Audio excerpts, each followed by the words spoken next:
H ニュースチャンネルへようこそ。安全で幸せな1日を。お帰りなさいという。皆さん、こんにちは。ケルト神話について聞いたことがありますか？彼は困難な時代に名を挙げ、最終的にブリテン島の統一に成功した傑出した将軍でした。しかし、ユーさんは完璧な英雄ではなく、隠された秘密も抱えています。戦闘中、彼は謎の女性、モーガン・デュフェイに夢中になった。この禁断の愛がアーサー王滅亡のきっかけとなった。ユーサーとモーガンの関係は道徳的に非難されるべきものであっただけでなく、彼らを政治的な渦に陥れた。アーサー王はそのような家族の陰で育ち、父親のあらゆる汚点を負わなければなりませんでした。しかし、アーサーは滅びを運命づけられた単なる王ではありません。幼い頃、湖で剣を抜くことに成功し、皇帝の王位継承者となった。石の中の剣は彼の象徴となり、驚くべき予言となった。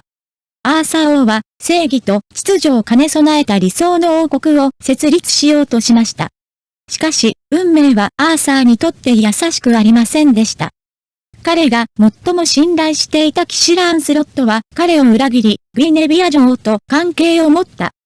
この裏切りはアーサー王のキャリアにさらなる打撃となり、彼を絶望に陥れました。偉大な魔術師マーリンもアーサー王の物語の中で謎に包まれています。彼はいつもアーサーの側にいて不思議な導きと力を与えてくれます。しかし、マーリンの本当の動機と正体は常に謎のままでした。彼はアーサーの大義を支持したのでしょうか、それとも状況全体を操作したのでしょうか？アーサー王の物語は、愛、裏切り、英雄行為、そして運命の要素が組み合わさった複雑で感動的な伝説です。この物語は、どんなに偉大な王であっても運命から逃れることはできないことを思い出させます。彼は小国の貴族の女性に恋をし、奥様、と叫びました。できます。彼はその国を倒し、王になりました。ユーさんはこの高貴な女性を自分の王妃にしたいと考えていましたが、結局のところ、彼女にはまだ夫がいたので、どうすればよいでしょうか？そこでユーさんは、諸葛弘明に匹敵する偉大な魔術師、マーリンを見つけました。マーリンは軍でのアドバイスを担当する戦略家です。彼はまた、人々をあらゆる種類の人間に、さらにはマーリンのような怪物に変えることができる神話上の変身魔術師でもあります。その時、彼は首を振って、ユーさんは本当にあなたの言うことに耐えられませんでしたが、彼の手は非常に正直で、変身術を使ってユーサー王を貴族の貴婦人の夫に変装しました。ついにユーサー王は美しい少女を手に入れて大騒ぎになりました。3ヶ月後、ユーさんは再びマーリンの元に駆け寄り、マーリンはどうすればいいでしょうか？妻が今夜出産する予定です。と言いました。マーリンは驚いて、なぜそんなに早いの？と言いました。ユーさんは意地悪な笑みを浮かべて、妻は私が超自然的な力を持って生まれてきたと言っています。と言いました。ユーさんは続けて、でも、私が王位についてまだ日が浅いのです。私に子供がいることは誰もが知っていますし、間違いなく子供に迷惑をかけるでしょう。子供の世話をするために外に連れ出すのを手伝ってくれませんか？と言いました。マーリンはすでに梱包していた荷物を持ちこう言いました。王様どうしてあなたを見捨てることができますか？私はあなたを離れることに抵抗がありますが、私はあなたの命令に従うことしかできません。私の王様、さようなら。その夜、子供が生まれ、名前が付けられました、アーサー。マーリンは彼を腕に抱いた。アーサーがついに愚かな王ユーサーの元を去った後、マーリンはアーサーを森で注意深く導き、良いようになる方法を教え、人生と物事の原則を教え、さらにはアーサーにペットを最良のパートナーにするためのペットのしつけ方まで教えました。アーサーに思いやりを与え、すべてのものは霊的なものであることを知ってもらいましょう。ある日、ユーサー王は後継ぎ者がいなかったため亡くなりました。国全体が混乱に陥った。この時、マーリンは急いで戻ってきて、ロンドンの大きな石に剣を差し込みました。この剣をうまく抜くことができた者が王になれると誰もが言いました。もちろん誰もが知っているように、主人公のオーラを持つアーサーは剣を抜いて王となりました。しかし、これはマーリンが仕掛けた罠であることは明らかです。アーサーは正式に王位について王になった後、マーリンは首相となり国政を管理しました。アーサーはまだ幼かったので、マーリンに何でも聞くことしかできませんでした。マーリンはついに誰の言うことも聞かなくなり、自分のやりたいことを何でもできるようになりました。アーサーにはそれを制御できませんでしたが、マーリンは曹操のように皇帝を抱き、王子たちに命令しました。しかし実際には、マーリンは多くの意味のあることを行いました。例えば、彼は公正で自由な貿易制度を確立しました。防具を持っている限り、それを市場に持ち込んで売買することができます。ただし、市場を利用して投機を行う業者もいます。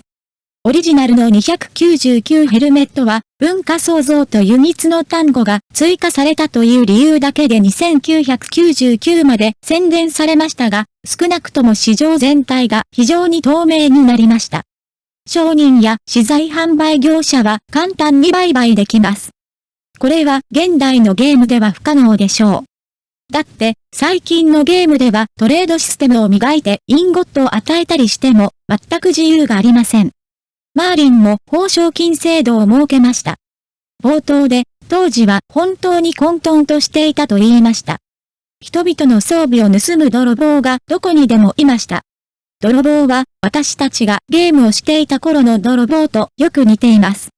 野生のモンスターやボスに遭遇し、近隣でトラブルを起こすこともありました。報奨金制度とは、ボスと戦うために人々が集まるようにすることです。このシステムの特徴は、泥棒を倒すとその場にあるすべてがあなたのものになることです。賞金首を回収しに戻ってくると、良い装備が手に入ることもあるので、この賞金制度は人々にとても好まれています。ゲームみたいじゃないですか？最近のほとんどのゲームがこのような情熱を見つけることができないのは残念です。2年後、国はアーサーとマーリンの統治の下で繁栄しました。アーサーは街の外の景色を見て、今こそ街を攻撃する時が来たと考えます。私も名声と富を手に入れたいです。政治権力を握るために税金を統制し、マーリンと相談して円卓侍制度を創設した。円卓侍制度とは、この円卓に全員が座っていれば、王も騎士も区別されないというもの。今の上司や上司だったら、会議室でみんなで話し合うでしょうね。みんな頑張ってます。言いたいことは何でも言えますが、上司や上司は恨みを抱くのが最も得意なので、結局誰もあえて言いません。彼らは理解できないと言いますが、心の中では非常に不快に感じています。しかし、1500万年前のアーサー王はそれを行いました。短距離クリティカル攻撃を得意とする戦士、遠距離攻撃をサポートするレンジャー、速攻が得意な暗殺者、そしてチームのバランスを整える魔法使いを召喚した。魔法使いたちはマーリンによって個人的に訓練されました。彼らは理解しただけではありません。地理よりも天文学を理解しているチームがラウンドテーブルであらゆる種類の主要な問題を一緒に議論します。というルールもあります。このルールはすごいと思います。私たち円卓の騎士は決して怒り、裏切り、残酷なことをせず、決して女性に強制することはなく、常に女性に援助を提供します。ほら、そう思いませんか？素晴らしい。女性は常に最も困難な時期を過ごしてきました。毎月おばさんがいるだけでなく、結婚後の姑や嫁とのトラブルも発生します。妊娠すると、つわりや妊娠疲労にも悩まされます。したがって、円卓の騎士のルールは非常に紳士的だと思います。女性を優先すべきだと思います。アーサー王にも由来するこのようなルールやシステムがあるため、100人の局地戦でも600人の城の戦いでも、アーサー王の軍隊は無敵です。新しい場所に行くたびに、地元の人々は皆アーサー王を愛しています。彼らは皆、彼が良いようだと思っている。私は、時々、自分が中世にタイムスリップして、自分の国を良い国にするためのこの種の戦いに参加することを本当に空想します。しかし、このようなシーンは今ではゲーム内でも見ることができません。すべてが空回りだ。一進一退の戦いを経ても、楽しい時間は永遠には続かない。ある戦いの最中、石の中の剣が折れてしまいました。これは運命ですか？それともその理由は、アーサー王が円卓の騎士の規則に違反したためです。彼は異母妹と関係を持っており、女王に見られました。王妃はとても怒ったので家から逃げ出しました。この時、今度はアーサーが緊張する番でした。アーサーは走って尋ねました。マーリンの剣が壊れたらどうすればいいですか？人々はもう私を信頼しません。マーリンはアーサーを市場に連れて行き、宝石、金、剣の柄などの様々な材料を集めました。彼はアバロンのエルフアイアンを使って材料を集めてより高度な装備や小道具を作成する方法をアーサーに教えました。マーリンはアーサーに石に刺した剣を水に投げ込むと言いました。女神の役割を果たしてくれる人を見つけて、この剣をあなたに渡します。そうすれば兵士たちは歓声を上げて、あなたは私たちの王だと言うでしょう。アーサーは言われた通りに伝説の王の剣エスカスカリバを手に入れた。マーリンはアーサーに誰もが王の剣を見たと言った。鞘を捨てられれば国民の支持も失うことになる。紛失してはいけません。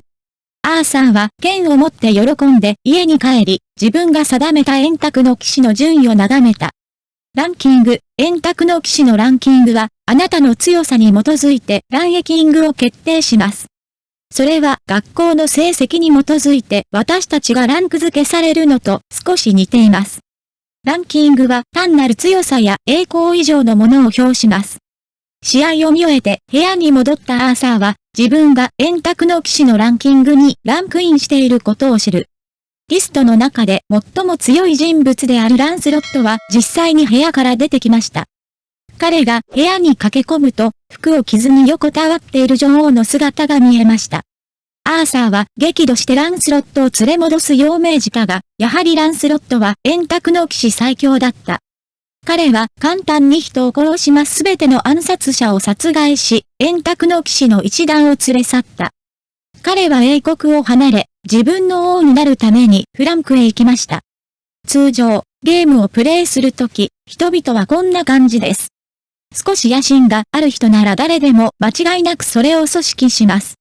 チームがギルドを設立したのは誰のせいでもありません。結局のところ、当時は栄光が全てに勝っていました。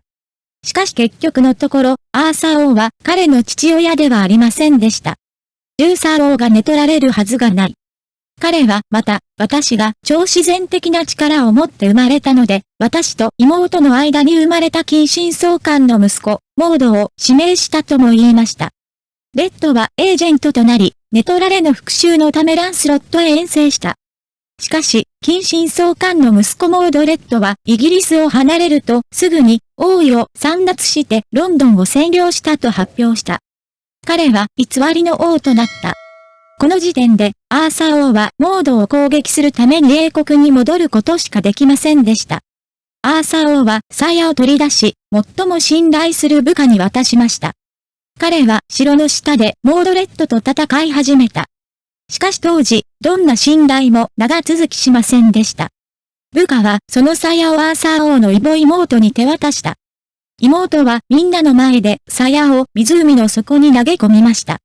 アーサー王は突然人々の支持を失いました。人々の支持を失ったアーサーもモードレッドによって重傷を負った。しかし、肝心な瞬間にモードレッドがモードレッドを切りつけた。結局、アーサー王は死ぬ前に最後の円卓の騎士ベディビエールに剣を湖に投げ込むよう命じ、無念のうちに息を引き取りました。アーサー王の物語が伝えたい精神は、紳士であり続けること、女性に優しくあることだと思います。友達はまだあなたを裏切るかもしれませんし、あなたも私たちに浮気をしないように、さもなければ悲惨な死に至るだろうと言いました。あなたがアーサー王だったらどうしますか？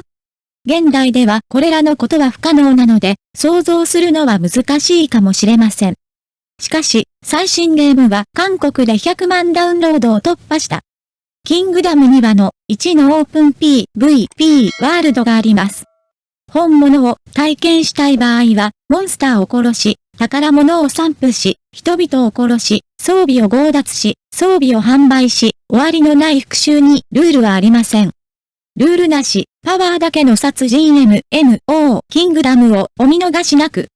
ここでゲームをプレイするときは、描画用具に頼ったり、すべてを証明するために力に頼ったりする必要はありません。自由に変えることができます。世界を旅して紙武具を作ることもできます。人造を売る必要はありません。任意のエリアで他の人を攻撃することもできます。他の人が倒れると機器にスプレーします。すぐに手に取って機器を使用できます。描く必要はありません。野生のモンスターと戦うためにチームを編成している限り装備をスプレーします。魔法の装備を売買したい場合は、装備を登記して一夜にして大金を得ることができる公正かつ自由な取引システムがあります。学校で1位を獲得するために成績を利用する必要はありません。自分の力でサーバー内で1位を獲得することができます。城の戦いや数百人規模の局地戦もあります。中世の情熱を感じる人なら、アーサー王は役立たずだと思うかもしれませんが、自分が役立たずかどうかを確認するために王国に行く勇気はありますか？自分だけの円卓の騎士を集め、戦士、レンジャー、暗殺者、魔術師を率いて、都市を一つずつ征服し、自分だけの空を築きましょう。今日のプログラムはここまでです。聞きたいトピックがございましたら、メッセージを残してお知らせください。また次回お会いしましょう。